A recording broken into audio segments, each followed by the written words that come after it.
I hate to break the fishing news up, Yaremchuk, but I'd like to speak about the ice hockey. Congratulations, you're one of the 13 listeners of the Real Life Podcast. We just traded a migraine in for like an orgasm. Might want to mark that down, Yaremchuk. Yep. All of my projects are on schedule until they're not. A member of the Nation Network of Podcasts. About as funny as we're going to get today.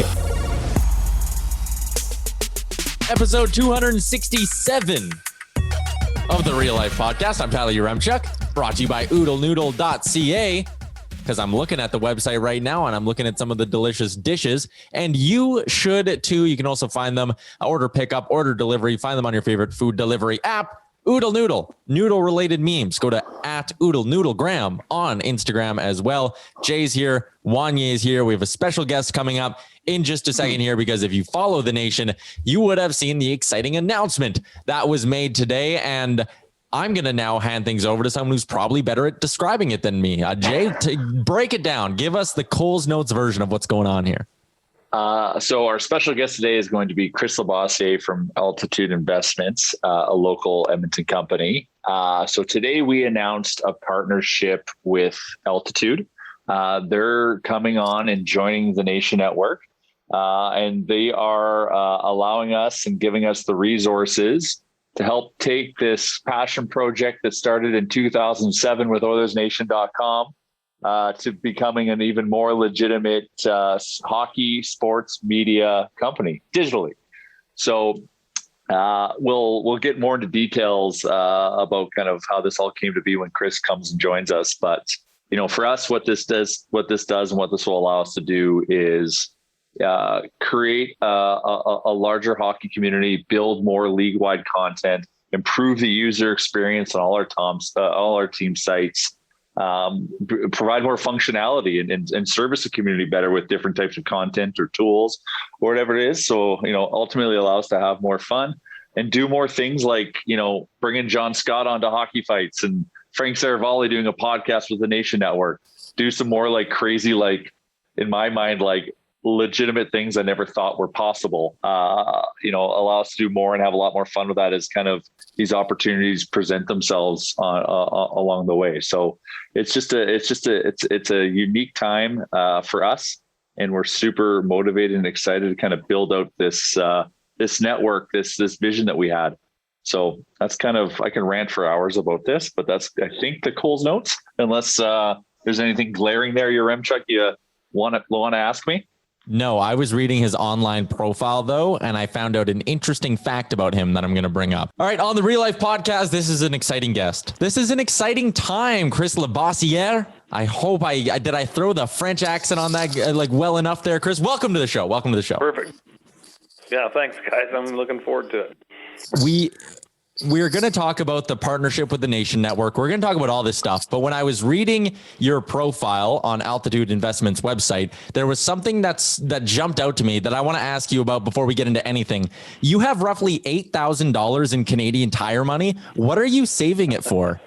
Oh, nice. Oh, shit. That was, it was kind of a weird thing that got started in a bit of an addiction. And I think my grandpa might have collected it, and I thought that was neat. And then I just kind of got compiling it, and next thing I know, I was buying it off people, and then the amount got so big that the thought of actually spending it was incomprehensible. And so, as the story goes, and it's been about 20 years of collecting $8,000 of Canadian Tire money. What? It's really, I think it's going to go to my daughters as wedding gifts. That was what we decided we would do with that. And is it transferable though? So does it still maintain its value, or is there an expiry date on it? No, that stuff. Some of the stuff I've got is like from the 50s or 60s or something. So it's impressive. Like I keep it in one of my gun safes, and you open it up, and you'd feel very gangster when you see $8,000 Canadian Tire money. It takes up a lot of space. Like, let me tell you, it covers a whole table. So, I'm gonna give it to my kids, I think. So I don't know. I'm on the. I could have four lawn tractors, or give it to my kids. So we'll see. That's yeah. Just roll up on a location in a Brinks truck filled with Canadian Tire money and demand to purchase the Canadian Tire location. Just take a franchise out with it. Yeah. No, I want everything in here. I want all the barbecues. I want all the fertilizer. Tally it up. Yeah. Well, we just bought a farm, and I could use it for that, but it's too sentimental now, so it'll go to my kids. And You bought a farm? They'll have to embarrass themselves going into the store. So, yeah, my wife and I just bought a hobby farm down in Saskatchewan near one of very close friends of our family, and that's why I'm on the phone today. The internet down here is not perfectly reliable, so until Elon Musk gets his act together. Starlink going. What kind of hobby farm? What are you guys doing on it? Oh, we're just going to rent the land out, and I'm a bird hunter. I love the pheasant hunting and upland and waterfowl hunting down here is great. I've spent a lot of time with my dog, and I love to do that. And it's right on the U.S. border, so the closest town is actually it's a town called Plentywood, Montana, which is from like a different time and space, and we really enjoy hanging around here. And it's just I just love the isolation of it. So, how far of a drive is it to get there from Edmonton? 9 hours. Oh, That's a 9-hour drive. So can't do that every morning. Won't be doing it for the weekends. No. So, Chris, looking forward to that. I want to dig into this partnership here with the Nation Network, and I just want to start it by asking you point blank, like, what excites you about this partnership that we're jumping into? It's probably two very distinct things. The first was just the business opportunity. I really believe the nature of how you guys built the Nation, this really great kind of authentic connection to the fans through, just real honest and authentic kind of nature and the way you celebrate being a fan is just really exciting. And I think that that's the future of basically how we're going to consume media. I love watching media disruption happen, and maybe I even have a little sick fetish when I see a company or organization that just can't figure out how to change, and they get wiped out by disruption. And I've always thought, it's a really fascinating space, and and I think maybe COVID changed the way I consumed a lot of media, and it really exposed me to what the future is for sports entertainment. I love sports betting. I enjoy that. And I just thought there's so much growth potential here. And you guys have figured out how to do it. You've figured out how to connect with audiences in a real way. And so that's exciting to me. And then the other thing is just the Edmonton side of the story. I'm a really big fan of trying to develop some of these disruptive companies and helping that happen from Edmonton. And I know that's a shared passion, and it really made me feel comfortable to say, the financial metrics of this deal aside, the community effect it could have, it could be really positive, and that's exciting for me. And so, I believe it's a really rock solid investment in terms of where the future of sports entertainment and media is going, and but I also believe it's just going to be really cool and fun to do for Edmonton. So we're my original business. I was originally in the waste business. I kind of dropped out of high school and got into the garbage business, and then I started a software company in Edmonton, and that that's basically the investment that we were in, and then we sold a big chunk of one of our businesses, and but all the businesses we're in were never really like fun. Like we've never been in. It's always the B2B space stuff that's serious and not generally all that exciting to be part of. And this just excites me too because it's so fun to actually be supporting something that you actually enjoy. So I think it's a great investment. And if you look at what's going on with sports entertainment in general and media. Sports betting, I think we're going to just see this continued proliferation of people engaging with things like the Nation, and I like the strategy that the team's built. It's it's not just about Edmonton. It's really about hockey fans and trying to own that space. And as I said in the press release, which I just believe in my heart, is if there's one thing the city of Edmonton can dominate on and should, it could be the kind of world center of hockey entertainment. It has everything going for it. In fact, it should be ahead of everyone else. So to me, it just feels like it's one of those things that in sports betting terms, I joked with Jay, I feel like you guys are on the money line have flipped into the kind of minus 180, minus 200 world. It feels like you're the lead bet, and I'm just excited to be part of it. I love I don't that understand analogy. any of that. None of that gambling made any sense to me, Yaremchuk. Can you talk to me like I'm free and interpret that for me? We're the big time favorites, Wanye. We're coming down the home Shit. stretch, and you want to be betting on the Nation Network.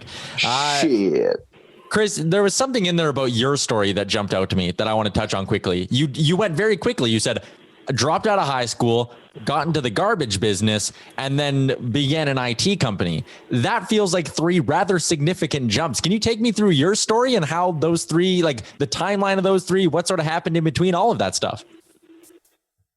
It's not an atypical story amongst entrepreneurs. So that's, I don't think it's a special story in any regard. But I mean, really, I was very poor growing up. I think I went to like 16 schools in 12 years of school and moved a lot. My parents got divorced, and we didn't have any money, and we were on welfare for a number of years and in foster homes a couple times. And so, I mean, I was at that like really kind of difficult upbringing that poverty delivers.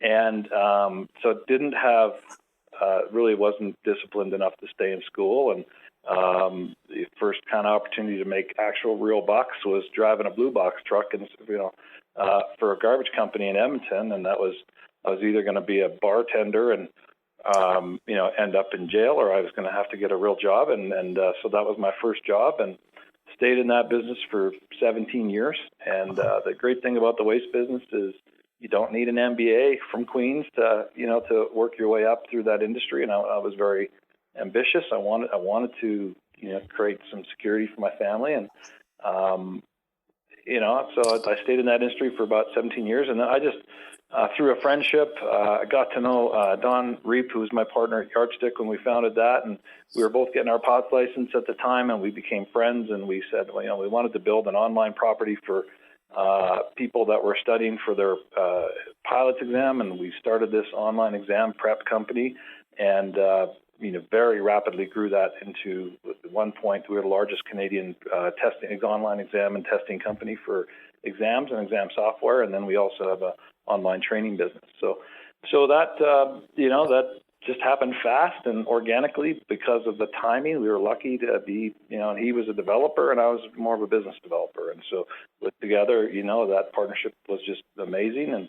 And in 2016, I got back into the waste business. I bought a local waste company in Edmonton called Local Waste, and have expanded that to be in Saskatchewan and Alberta, and continue to expand that. We still own a online training business called We Know Training, and invested in owner of a market research firm in Edmonton as well. So, and then some other investments like the Nation Network, where we're just there to provide, capital support and hopefully, other ways to help it along the way. So it's a pretty typical organic story of entrepreneurship, going where the opportunity is, I guess.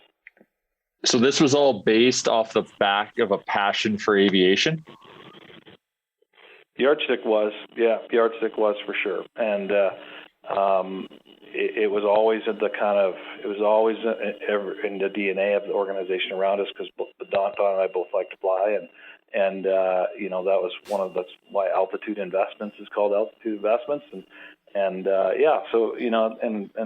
he, now that Don's retired now after we sold our testing business, he's getting his commercial POTS license, and he's just going to fly around for fun in his own plane. And so there's a lot there. I don't fly that much anymore. It's just it's way too much mental stress load for me usually by the end of my day. So, but it's still a lot of passion for it.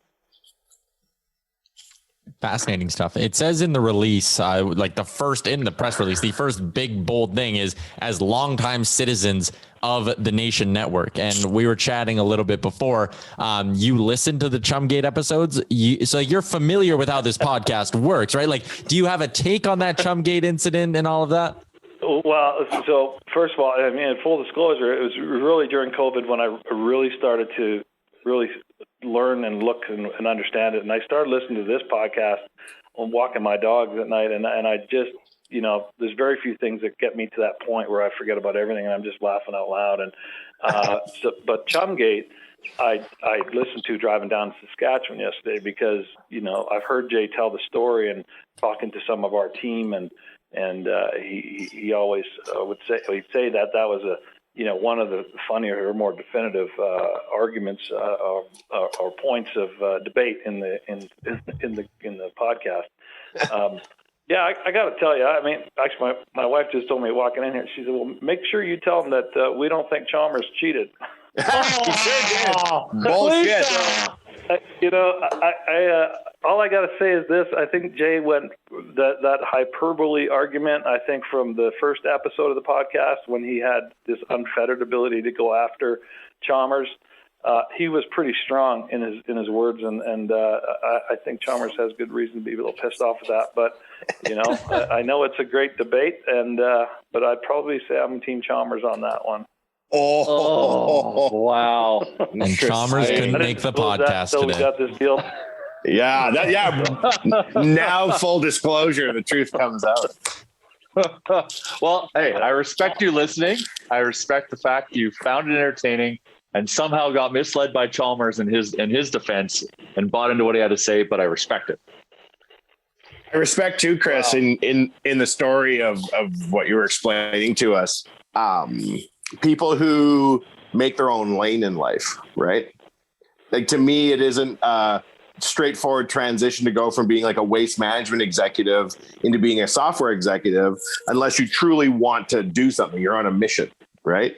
And like, from the sounds of your come up story, I respect the fact that at some point you looked yourself in the eye, like a lot of people do, and you're like, all right, now here's who I am and here's who I'm going to become. And then you set to it. Do you feel relief that it all worked out? Were all those sleepless nights worth it? There's something in an entrepreneur mind that doesn't ever let you necessarily feel relief. It's not even a great feeling, to be frank.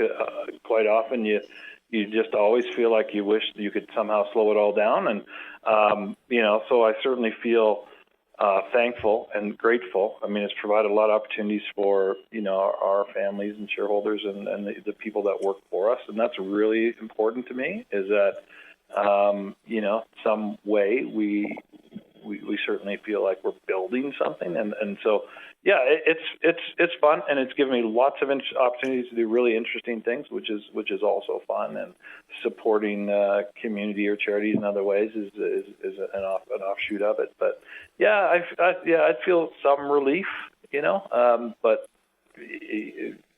from what I've seen, you guys have some hyper entrepreneurship in you, and I expect you know what I'm talking about, where you're just kind of like, yeah, but what about if we could do that? Or what about if we can do that? And the goal line, you never get over the goal line when you're, kind of a serial entrepreneur. So, but the stuff you get to do is a lot funner and a lot cooler for sure as you scale.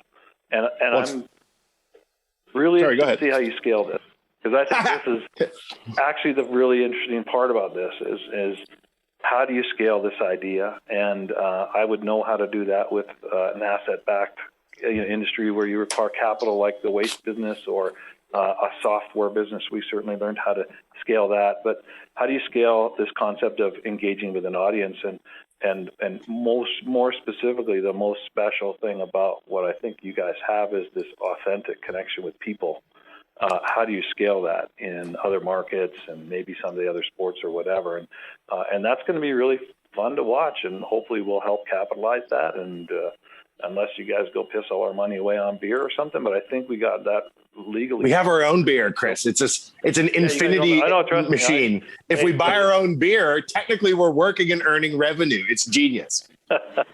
Yeah, no, it is ingenious, and so we'll watch to see how it goes. But that going back to Chumgate, I'll say that one of the things that convinced me that this felt right was, and Wanye, you would have said in one of the episodes, but we all have our version of that with our friends, and I have a group of friends that are really special to me, and we call it the Men's Association. That's probably not appropriate anymore to even call it that, but at the end of the day, it's a golf group of 8 guys that's evolved over 30 years, and that special feeling you get when you get to be around your friends like that and really just talk about stuff that maybe it's the same story that's been told 100 times, is that connection that I felt listening to your podcast. And I know that that's the connection you have with fans in the nation around, in this case, around hockey. But so I think that's interesting. I think that traditional media can't really compete with some of that stuff because of the constraints of traditional media. So it'll be fun to watch. I'm really excited about it. I think that there's two businesses inside the Nation Network. And my idea for today's show, and I was thinking about it, is the three of us, you and Jay and I, we're the board of the Nation, right? And you don't understand the world of hurt you've signed on for as the only like credible referee between Jay and I, because everything that we do, the only guidepost we have for is this a good idea or not is, do we two of us agree that this is a good idea, right? So when we started the Nation Network, I read this magazine, which is since out of print, which makes me feel old and out of touch, but it was called Business 2.0. And it was like, you can buy a website. And I was like, you can? Like, I thought it was like owning a bridge. Like everybody had websites, but I didn't really understand that you could make your own.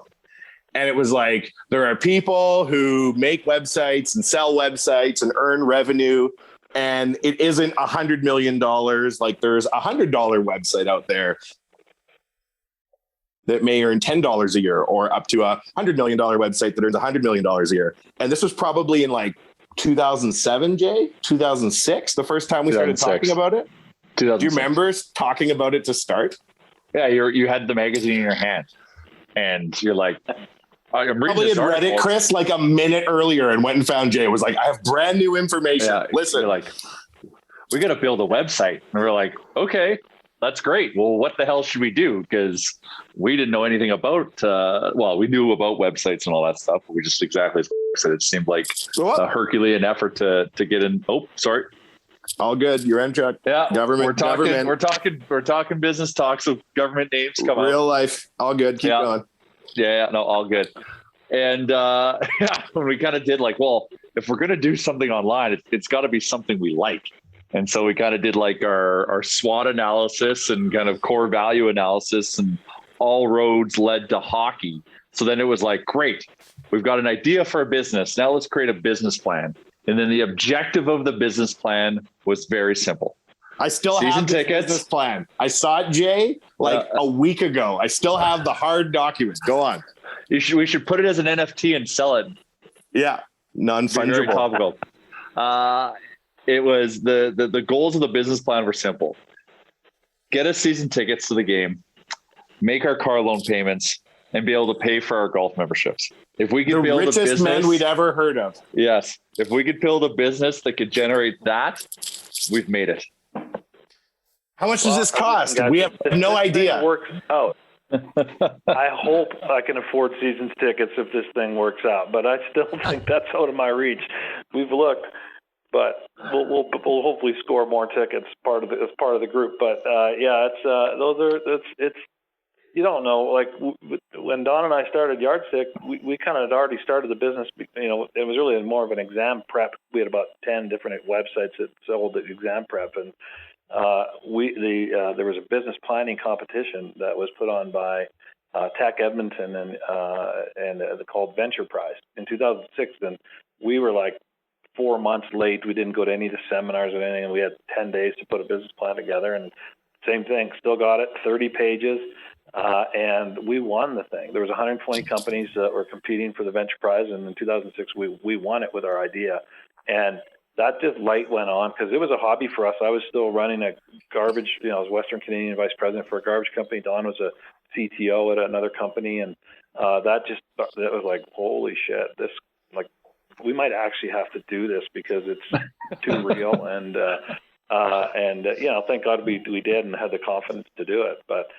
And what I find really fascinating, and I've had 2 businesses that I've started that this has happened with, is if I open that business plan, everything. So page 20, page 1 to 26 would be all this bullshit about the stuff we were going to do that we thought we were going to do, and then the last 4 pages might have been the financial projections, and everything about the financial projections were almost exactly bang on, like year 5, kind of year 10 revenue projections.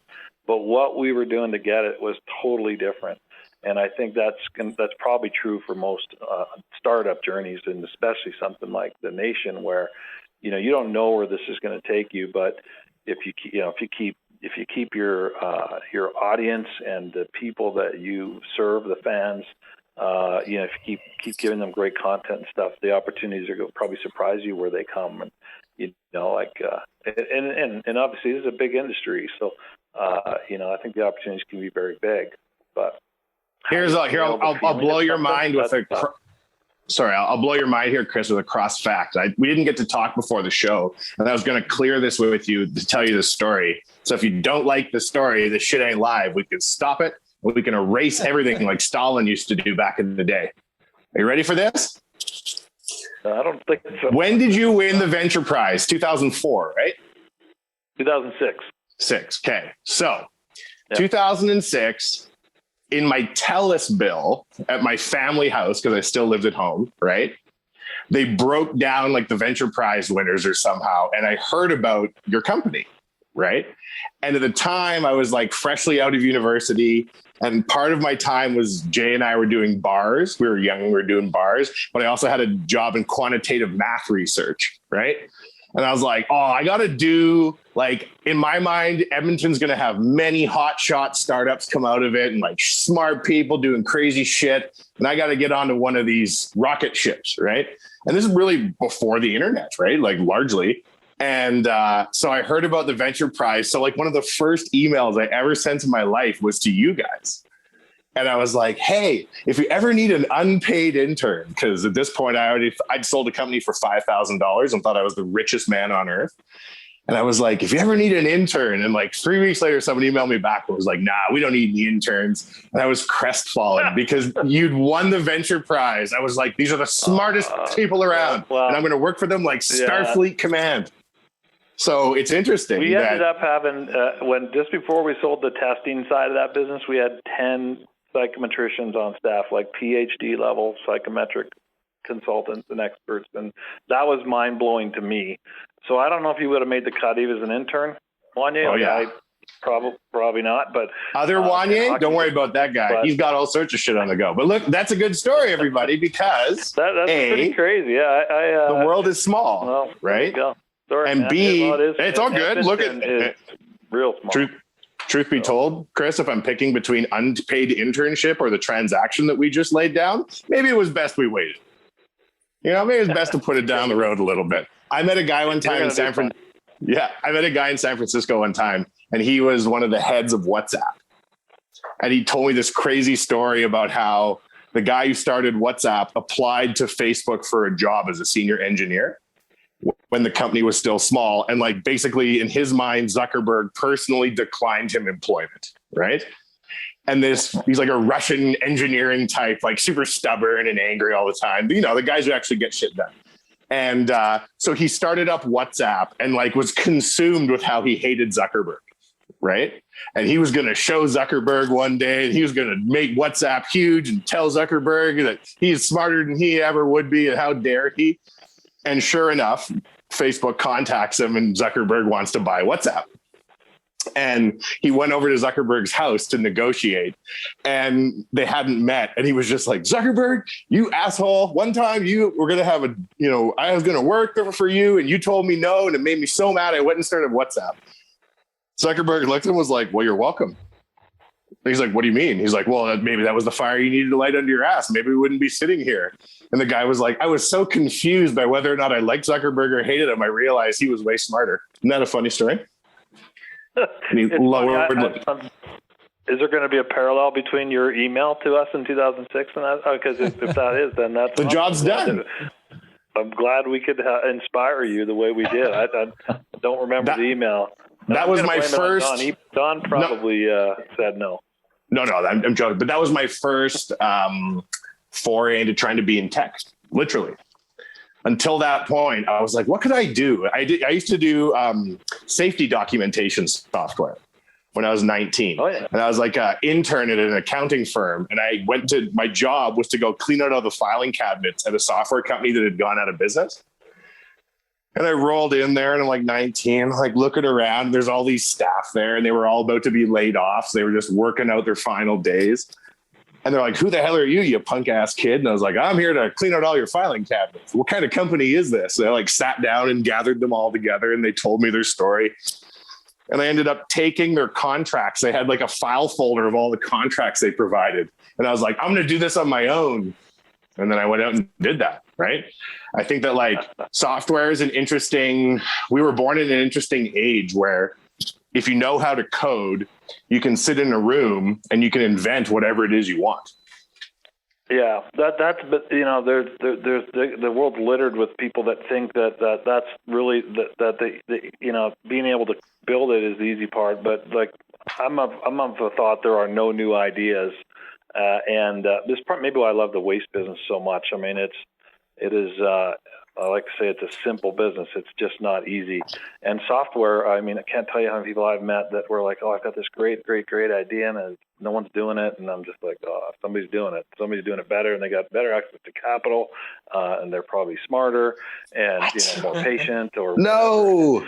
So I felt like we reached our capacity at the end of certainly the professional testing world we'd gotten into. Like we were competing with 3 multinational companies, all American, all with kind of $1 billion balance sheets. And we became the largest in Canada, but, we were a fraction of the size of our competitors. And, we kind of got really lucky with the timing in terms of when we sold it. And because I think there's so much capital in the world that it's going to get harder and harder and harder to build like truly unicorn level software ideas. So, but there's still going to be, I think the CEO of Microsoft had a saying I thought was really cool, which was that, eventually every company is going to become a software company. It doesn't, industrial companies, ag, and it's kind of true in terms of the internet and, the democratization of stuff. So, I mean, look at you guys, you're competing, in Europe. I had the press release went out this morning and I had a message from one of the Nation fans from Germany talking about partnering on something else. I'm just like, this is wild. Like, you guys are, there are no borders around what you're doing. And, I mean, if you stay just in the lane of hockey, it's still a multi-billion-dollar space, and it's obviously it's an international thing that people enjoy. So, see, I feel like, not to disagree, like I obviously agree on some level with you about that. I think that computers are magic machines, though, and more than any other industry, you can create stuff truly. Like we created a sports media company despite not being part of the sports media. In fact, since like the day we were around, the whole sports media world basically was like, you guys, you suck. And we were like, you suck. And we just kept going. Right. And I think and it's pretty cool. And that's like, what do you need? You're right. You need a computer and you're taking on $1 billion media franchises. So yeah, it's cool. And that the concept of social media, and everybody has their own media channel now. Like, anybody can become a media station. Well, you guys just took that and like really added a ton of jet fuel to it. But it's still everything is a people business, and you're still connecting with people. And that's the difference. How people consume media has changed and will probably change again and again, but you're still connecting with people. And, that's the hard part to do. Like you don't see terrestrial radio or TV or whatever. They can't be what you guys are. They just can't compete with you on that same basis. And hopefully that never changes. But that'll be the challenge of actually scaling the idea. I think sorry, Jay, go ahead, buddy. I was going to say, like, one of our core values and kind of the foundation, what's that we need to always, be true to and continue to build it. What's going to allow us to scale is community. So the fact, we put a lot of effort into community because we are members of that community, and we wanted to try to build something that we thought that would resonate with us as these community members, and then pay, a lot of respect and attention to the community that subscribes to what we're doing. And I think that's, it's that approach and that core value, I think, that's allowed us to give us that authentic voice, because we're just, at the end of the day, fans. We're not we're not talking down to anyone like big media can sometimes do. This is fan fueled media. And I think that's really, as you say, I think this is where, things are going. And that's why I think we've been able to have, the success we have is off this foundation of community. So you'll always see, like, today I put out some tweets and some posts around the release, and just like, it's all, thankful to the community, because this is what allows us to do more fun stuff as opposed to just creating articles on a website. It's allowed us to branch out into beer, into travel, and do all that stuff, because there's a lot of engaging touch points with all this. So that's our core value. And for us to see success with this is we have to stay true to that all on the way, no matter what size we are. Yeah, it's gonna be wild. I'm excited, and we're a minority interest in this. We're primarily providing financial support, and but we are passionate too, and so we feel like we're 100% part of the group and the team and the community, and that's why I like it a lot. To me, the concept of altitude investments just was created around when we did that big divestiture. It created the capital and the ability for us to build a bit of a different structure. And I wanted to get out of the day-to-day of running our businesses, and it really excites me that our first significant investment is a local company that is actually their whole brand identity is about being local and community, and so that's just really cool. And I think the feedback I'm getting today is that it's, if anyone follows me on Twitter, I'm super passionate about, the future economy and how Alberta can stay competitive, but especially Edmonton. I think that's cool. There's a lot of people on the planet I want to prove wrong still about some things. And one of the future of Alberta's economy, but especially Edmonton, is safe, because I think we are at pretty big risk. We have so much emphasis on our resource economy, which obviously is amazing for us today, and we have to maximize our return on that. But someday it's that the world's going to change around us, and we need to be competitive and be ready. And entertainment, digital media, tourism, those are like really, really growing spaces because of things like the disruption that the Nation Network has created.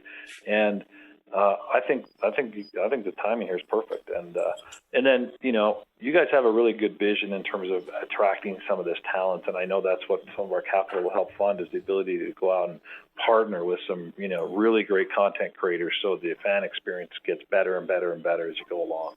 And then I suspect, and I know because you've shared with me some of the vision, that, some of these bigger, more traditional players are going to have to kind of soften up to this idea that there's different ways that fan experience can be delivered. And so I think, and I'm a big sports bettor, so I mean I enjoy it, and it's I definitely love it when I get to watch live sports, but and I just see that industry's changing so much, and so I think you guys are going to be in the center of a couple of really cool storms of things that are happening, and yeah, who knows, but it'll be fun for sure.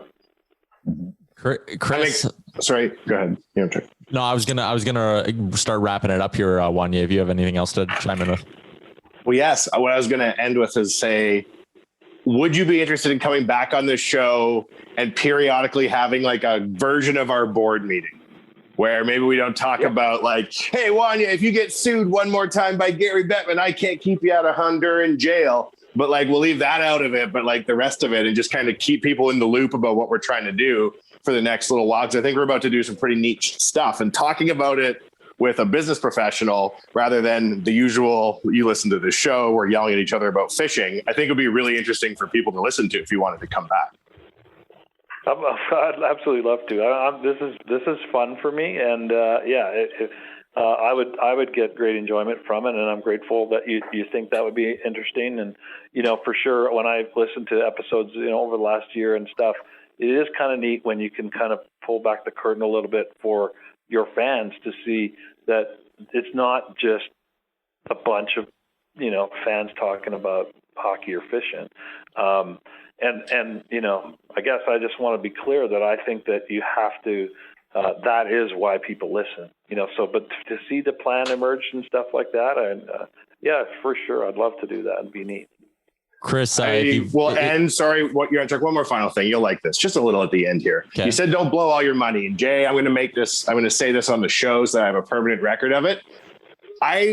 All I want out of this deal in the world is to get Nation Limo 2 on the road. And we got to get it back on the road. Chris, I'll tell you afterwards, we used to have a limo and then the arena moved and we didn't have a limo anymore. And now with Uber and stuff, we got to get a limo. We got to get it on the road. And so are we going to piss away all your money, sir? We are not. Are we going to piss away some of your money on a limo? Yes. It's time to get in the arena. I think a Nation Uber would be wicked. Yes. Would be cool. And people make Edmonton limos again. You get into the Nation one. But yeah, no, it's going to be a lot of fun to watch, and I appreciate you guys having the trust and confidence in us. And we want you to go and get a limo. Capital. Exactly. This is a board meeting, and the motion is confirmed, Yaremchuk. And you can end this meeting and call this podcast Nation Limo 2 approved. Yaremchuk, before you jump in, I want to say a heartfelt thank you, Chris, and the Altitude team for believing in us and kind of wanting to be a part of it. These conversations, everyone, just so you know, Chris and I started talking in October about all this and kind of walking through the plans and feeling each other out from terms of like who we are in terms of vision and mission and alignment and all that stuff. So, during Chris, pandemic too, when everything sucks shit, to have something like this go down, it's like magic on our end. Yeah, and Chris is being modest, saying that he's not going to be playing a big role in this, but Altitude will be playing a very pivotal role in the business of the nation and guidance and support and strategy. So we're very thankful to bring, as you can tell, a very established and smart entrepreneur to the team to help guide us and keep us on the right path as a business. And we will continue to work on all the fun and crazy stuff along the way to make this happen. So in a limo. Thank you, Chris. In a limo. In a limo. Wanye almost blew it at the very start when he says, Chris, we need a business dad around here. We need to get you in a limo. We need to come and pick you up for our business dad meeting. And what kind of limo you want and all that. But Jay, thank you for saying that. And I really got to mention that it was a lot easier to do than virtually any deal we've done. And you've gotten to know our CFO Jason. He's a passionate Oilers fan, and he's a hockey goalie, so he's already a little bit kind of wacky. And then the rest of our team that put this together, and they worked really, really hard. Like the amount of work that goes into it, I'm sure you guys are probably a bit shocked by it in terms of the legal and financial stuff you got to go through. So I appreciate and thank them. But we all laughed and said it was the funnest and easiest deal we've done, because it really is fun and you guys make it fun. So thanks for that. And good luck. Like we're gonna be cheering. We got more fans in the community now for sure. Chris, awesome. Appreciate your time today. We're excited to have you back on. Excited for the new chapter. Awesome. Thanks. There you go. There's Chris LaBossiere. He gave us the French roll with the name, and I've been trying to get it. LaBossiere, and I'm a little off on it, but that was exciting stuff. No, you nailed it. Good stuff. Good stuff. Nation Limo 2.0. I can definitely make that the title of this week's podcast. Also, now, hold on. If we're talking for a sec here, I'm checking. Jesus, Murphy, what are you in such a hurry for? To get to Scott Hastings from Oddsshark and do an ad read. What? We have to talk to Scott Hastings? We're all buzzing off that meeting, yo. Shit, I suppose we can't not do stuff with our partners. Well, you know what? Give everyone a bit, a little taste. Get everyone give us a quick understand breakdown. A bit of the story. Get to meet and kind of understand Chris and his background and kind of the role he's now going to be playing now that he's part of the team. But as you can tell, he's a smart cookie. He's done a lot of good things. Very active Edmontonian, which is a huge kind of core value for us. So we're happy. And just happy to share all this with you. And thank you, everyone, for making this a reality for us. Because it's because of your support of all this silliness that we do is what's allowing us to continue on and do a partnership like this and try to make a bigger splash. Hey, Yaremchuk, what do you think when I delivered my cold revenge on denying me an internship? Hey? Yeah, I guess. Pretty savage. I didn't know where it was going at first. Pretty savage, hey? Pretty savage how I was like, look, man, you didn't like me when I was 20 or whatever it was. Look at me now, bitch. No. That's funny. I do like how you told him, hey, Chris, by the way, if you don't like this, we'll edit it out. Don't worry. Well, it's funny. So he might be like, fuck you. I mean, it's funny that like Edmonton is just a very small city, right? And even if one guy's in garbage and one guy's in Twitter, eventually you will meet. One guy's in Twitter. All right. I just sent off a quick invite to our friend Scott Hastings from Oddsshark. We're going to talk sports betting in just a second. But first, I need to tell you about, you know what? We talked about investing this episode. Invest in yourselves, people. Invest in the Manscaped Performance Package with the promo code REALLIFE. It'll get you 20% off right now. If you go to manscaped.com, you will see that Performance Package and everything it comes with. There's the Performance Package plus the Peak Hygiene Plan for $159.99 or the Perfect Package 3.0. Both of them are fantastic. I have the Perfect Package 3.0, $139.99. Promo code REALLIFE saves you 20%. It is good stuff. I'm telling you firsthand, I have had the Lawnmower 3.0 in my hands. It has rubbed itself across my body. What are you on? This is disgusting.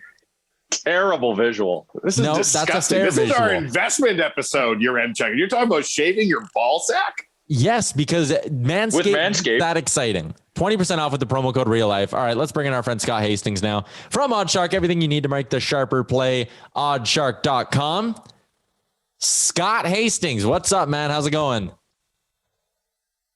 Oh, I missed the start of that. Is that to me? I just said, how's it going? Basic stuff. Yeah, I just heard the tail end of it, I guess, of the audio. Things are good. How are you guys doing? Fantastic stuff, Scotty H. All right. Where should we start here? Do we go March? Yeah, let's go March Madness. Week 1 of March Madness. Underdogs galore, Scott. There was money to be made if you love the dogs. It was insane. I said last week, I was asked who was a Cinderella story. And I said, if Ohio could get through the first round, they might go far. Well, they got through the first round, but that was about it. There's a 15 seed. You know, we're seeing Oregon State as a 12 seed, Loyola Chicago knocking off Illinois.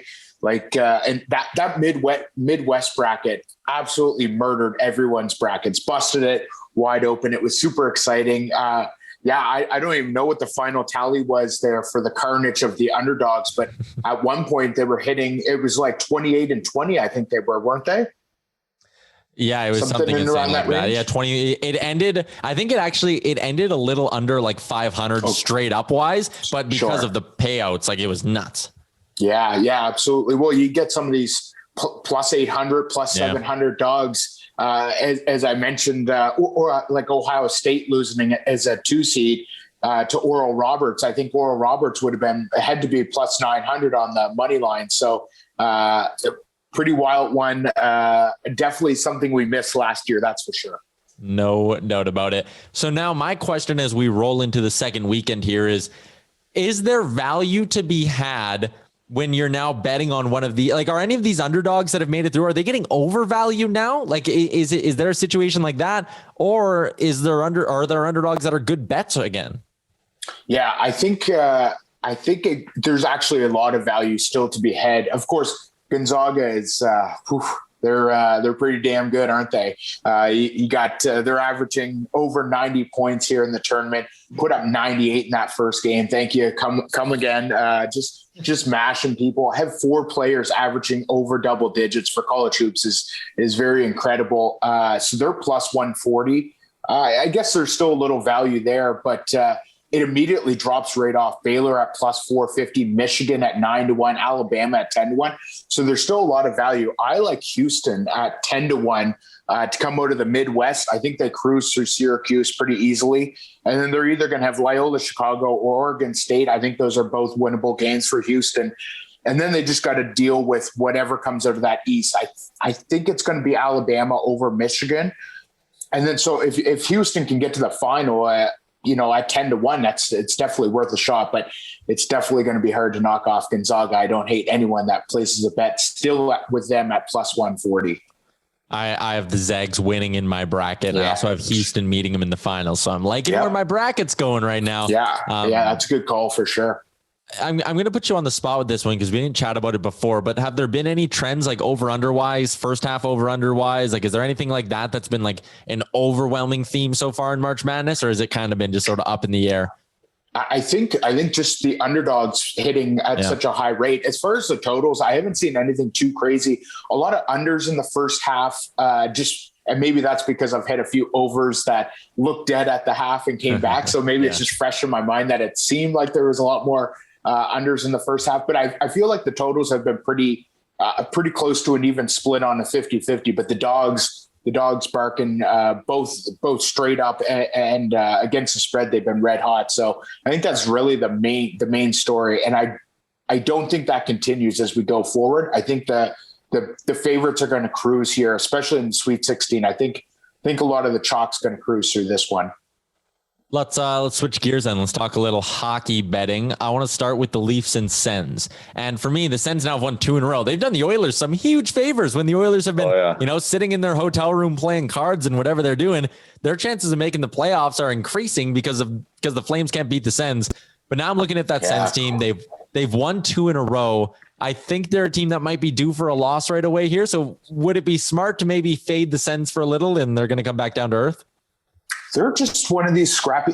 We talked about this last year too. They're just one of those teams that you don't feel comfortable betting on them ever. You don't like betting against them either. It's like, so Toronto up around minus 275 tonight. It's a no play, even though, yes, in theory, Toronto should smoke Ottawa. Like every game, 10 out of 10, you should bet on Toronto to beat Ottawa. Of course, it's not a stupid bet. But betting against Ottawa, I just never feel comfortable. And this Toronto team, it's just dealing with a lot of issues. Austin Matthews with that wrist injury. When that happened, geez, that's about 4 weeks ago. He went into the boards and immediately I text my buddy and I say, that's a broken wrist. They haven't said anything what it is. It's probably just sprained. But the way he went into the boards, I knew something wasn't right. And he hasn't shot the puck well since then. So, if he's their lead guy, then he's hurting in the wrist, his top hand, so he can't shoot the puck as hard. Toronto's just a tough one to bet on too. They're getting healthier. Wayne Simmons back in the lineup and stuff. So it's just one of those, it's a no play for me. Ottawa is almost a no play every single game, just because you bet on them, they'll bite you in the ass, and you bet against them and they bite you in the ass. So I have hit them as a couple times as a dog, but it's always, if I've done better earlier in the day, maybe it's college hoops or something, I'll sprinkle them in on the money line. But overall, it's not a go-to play. Isn't that funny? Because and I'm with you. Unless the Oilers are playing Ottawa, I'm scared. Yeah. And the juice for the favorite, the odds are so bad that you can't do it because Ottawa is they are that threat. Yes. And they were last year too, if you remember. They're a better team this year than they were last year. We can all agree with that, with the progression of Shabbat and Kachuk and Stützle and such. But you just don't feel comfortable hitting that confirm when you place that bet. I want to get your take on this. So I've been kind of going back and checking some of the season-long bets I made, and I think I'm going to have some interesting sweats coming down to the end. Like, there's one, I got McDavid at 4-1 to win the Art Ross. I'm feeling great about that bet. I have Matthews to win the Rocket Richard at 6-1. That'll make me nervous. And I have Nathan McKinnon over 64.5 points. And right now he has 35 points in 27 games. Any season long bets you have that you're sweating out right now? So we've got some familiar names there. I also have Austin to win the Rocket Richard. I think he's going to still do it. I'm hoping that wrist heals up. That's the big question mark. He's still got a little bit. What's he got, a 2 or 3 goal lead, which is damn impressive when you have a broken wrist or a sprained wrist or whatever he's got. But yeah, that's going to be a sweat that it shouldn't have been. I also had Nathan McKinnon to win the Art Ross this year. I had him to win the Hart at 6-1. That injury early and then the COVID that definitely hurt that one, but that happens.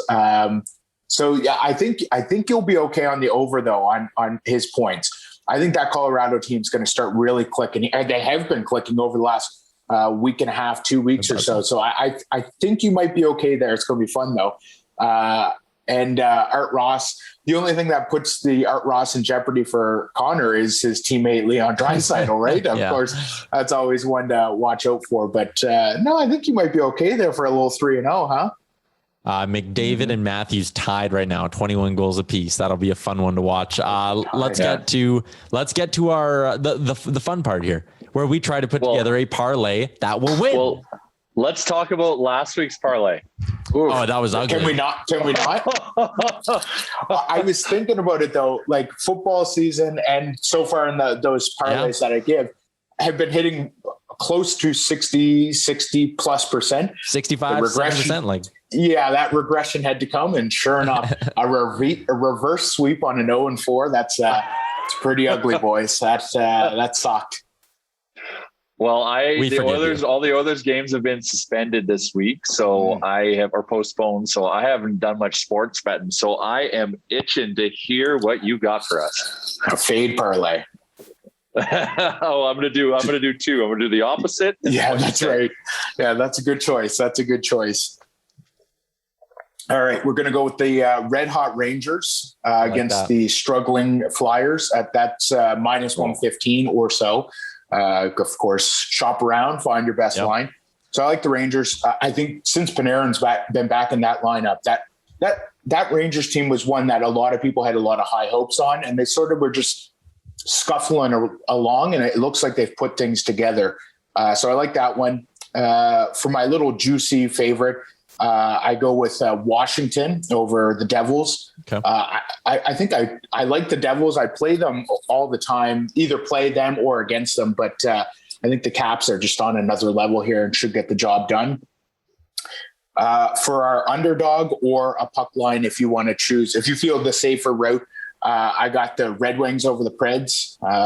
Again, they got them there not long ago, and if you want the plus 1.5, I think it's about minus 150 if you want a safer route. But I always like to throw in a dog, and it's Red Wings over the Preds. Going money line. Fuck it. Hell yeah. I think that's about plus 155, so that's decent there. And then the under in Florida and Chicago, under 6.5 in that one. Okay. A little total bet. I haven't given many of those, so I like that. Yeah. That adds up to about plus 662 on my book. So we got Rangers, Capitals, money line, Red Wings. If you go plus 1.5 or money line, your choice, and then under 6.5 in Chicago and Florida, plus 662. So just for those listening, if you want me to do the math for you, if you were to put $10 on it, it's about a $76 payout on that one. If you go money line with the Red Wings, it's plus 1,100. A little case of beer, I think. No, yeah, that's juicy. should do all right. I've got some pent up bank because I didn't blow it on silly Oilers props this week, so I'm gonna go big on this. That's right. That's right. Red Wings for the win. Anthony Mantha, let's go. Yeah. Scott, appreciate your time, man. As always, have a good week. Take care, fellas. Good luck and enjoy the games. Yes, there you go. That's Scott Hastings from Oddsshark. Before we get to the end here, need to give some love to our friends at Twig and Berries. We were talking today to Chris. He's a good Edmonton guy. Twig and Berries, that's a good local company. No fancy words, just real men. Save 15% with the promo code NATION15. twigandberries.ca, their very own brand. Nutsack underwear as well. Love it. There you go. It's just me and Jay left now.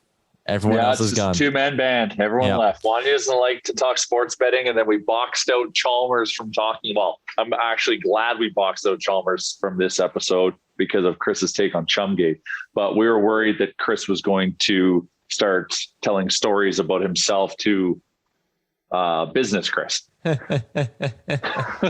we wanted to make sure that he had a chance to get his story out. All right. That's going to do it for episode 267, brought to you by Oodle Noodle. He's Jay. I'm Tyler for Wanye. Business Chris, not Chris Chalmers, and our friend Scott Hastings. Thanks for tuning in. We will talk to you again on Monday. Great job on making it through the entire hour of the Real Life Podcast. Don't forget to like and subscribe wherever you get your podcast from.